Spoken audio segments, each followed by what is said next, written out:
I think it's important to go into these psychological tools. And do you have more that you use? Because I find people, you get on a plan, you get excited, you're like, yes, I'm going to do this. And then they just fall off the wagon, not because they don't know what to do, but more of the psychology behind it of they just crumble. Yeah, I mean, there are other interesting hacks. Like if you drink a glass of water before dinner, you tend to consume fewer calories drinking a glass of water.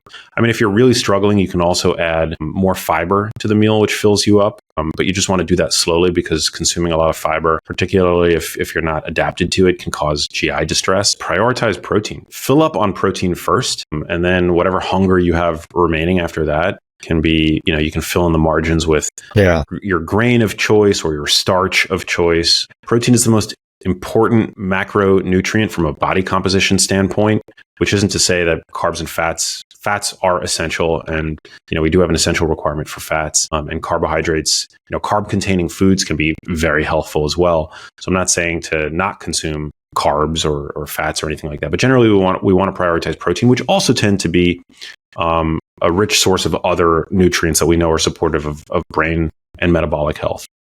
What does protein do to the brain?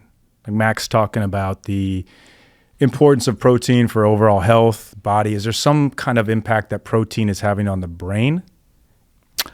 Well, indeed, because it helps you make neurotransmitters that come from protein.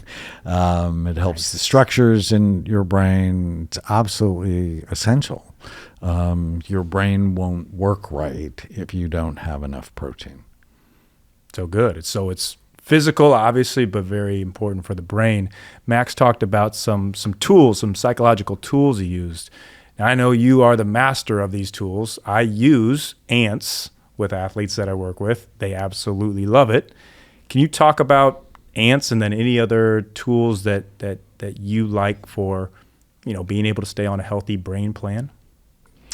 Well, it's the questions, right? It's the tiny habits. Is this good for my brain or bad for it? Start every and you want to know your goals. So one of the first things I do with almost all of my patients is the one-page miracle. On one piece of paper, write down, what do you want? Your relationships, your work, your money, your physical, emotional, spiritual health. What do you want? And then you just ask yourself, does it fit? Does my behavior? So it's not what I should do. It's, well, what do I want? And does this fit what I want? So it causes more cognitive dissonance if you're like, oh no, I want to weigh 140. And this is not going to help me. Also, start every day with today is going to be a great day. Yeah. And end every day with what went well today.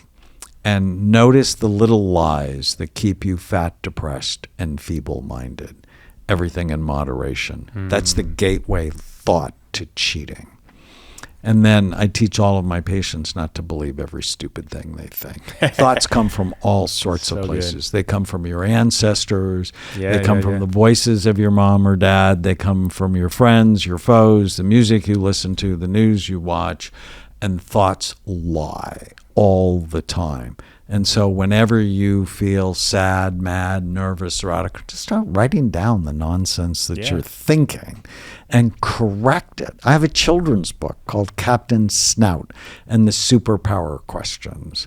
And it's got like rated 4.8 out of 5 on Amazon. And it's got like 750 reviews. And parents go, I get as much out of this book as my kids do.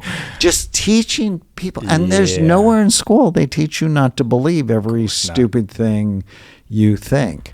And, you know, some of the lies of, oh, well, it's Friday, so I should drink.